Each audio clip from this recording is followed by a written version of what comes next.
ये बहुत ही गलत है और हमारा रवैया बहुत स्पष्ट है इसके बारे में कि नो हिजाब ओनली किताब।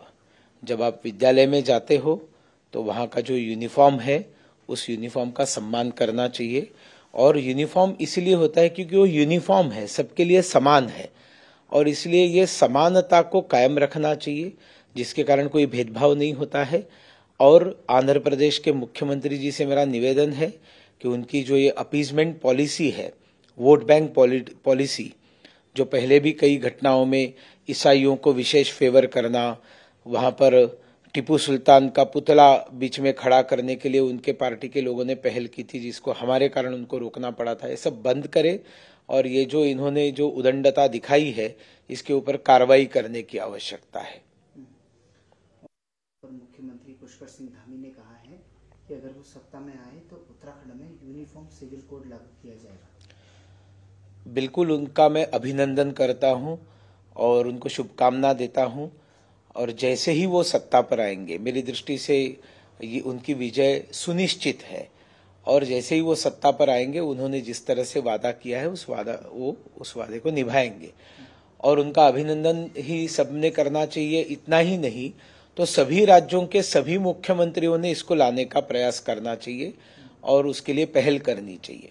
जैसे आंध्र प्रदेश के मुख्यमंत्री ने भी इस कॉमन सिविल कोड को लाना चाहिए वहाँ पर।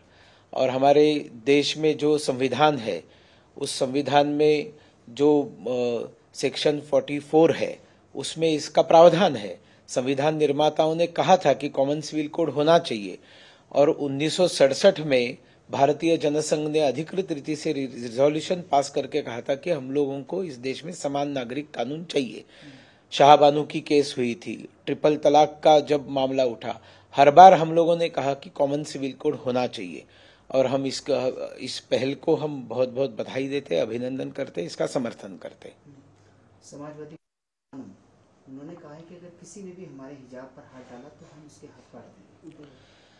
देखिए, हाथ काटने वाले लोगों की बात जो है इसको तो कानून उसकी दखल लेगी, ये बहुत गलत बात है और कोई हिजाब को हाथ लगाने की बात नहीं कर रहा है ना।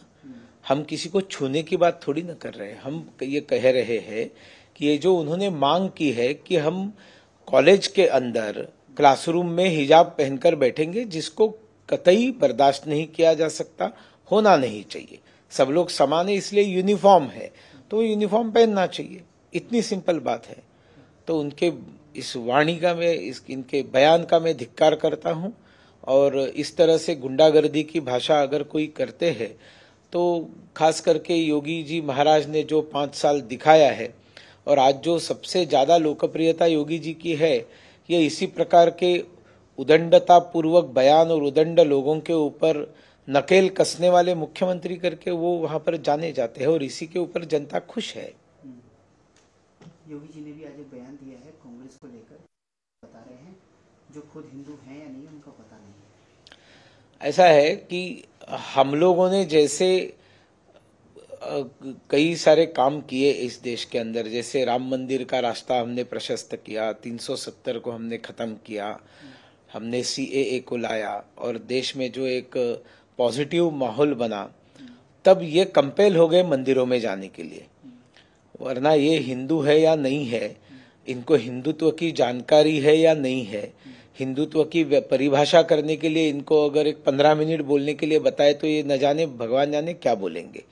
तो इसलिए योगी जी ने कहा वो सही कहा है, और क्या। एक सवाल बड़ा विशेष, आपको लगता है कि यूनिफॉर्म सिविल कोड लाने का अब ये सही समय हो गया? बहुत देरी हो रही है भाई साहब, सही समय कहाँ, बहुत देरी हो रही है। इसके लिए कि इस देश में देखिए, आपकी कई सारी जो निजी बातें हैं वो घर तक मर्यादित है, लेकिन जब समाज का समय आता है, अनेक पूजा पद्धति के लोग हैं, अनेक भाषाओं के लोग हैं, अनेक जिसको हम कास्ट कहते हैं जातियों के लोग इस देश के अंदर है, लेकिन जब समाज के नाते हम एकत्रित आते हैं तब सब लोगों के लिए एक कानून होना चाहिए। उनके इंटरनल जो कुछ चीजें हैं उसके लिए जो घर में जिसका पालन करते उसके ऊपर तो कोई आंच नहीं आने दे रहा, लेकिन एक समाज के नाते इकट्ठे आते तो बेसिक कुछ लॉ, सिविल लॉज जो है वो सबके लिए समान होने चाहिए।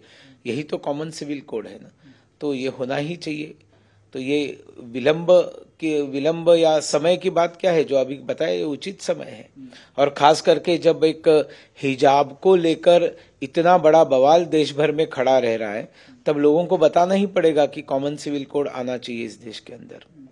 और एक जो कल सुप्रीम कोर्ट ने भी टिप्पणी से लेकर जिस तरीके से पूरे देश भर में ये माहौल बनाया जा रहा है, इसको नेशनल एजेंडा नहीं बनाया जाना चाहिए।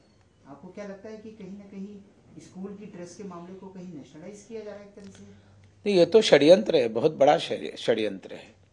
और कई ट्विटर हैंडल्स पे मैंने देखा है कि इससे षड्यंत्र का पर्दाफाश किया गया है। और ये पीएफआई का इसके पीछे हाथ है। उन्होंने सीएफआई बनाया, जो कैंपस को लेकर उन्होंने जो बनाया था, और बिल्कुल चुनाव के समय में पोलराइजेशन करना उनकी मंशा है। और इसलिए ये गलत बात है। इसका पहले भी हम लोगों ने कहा कि ये गलत बात है, और इसको चुनाव के नज़र से इसको राष्ट्रीय मुद्दा बनाना तो बहुत ही गलत बात है। बातमी मागची बातमी म्हणजे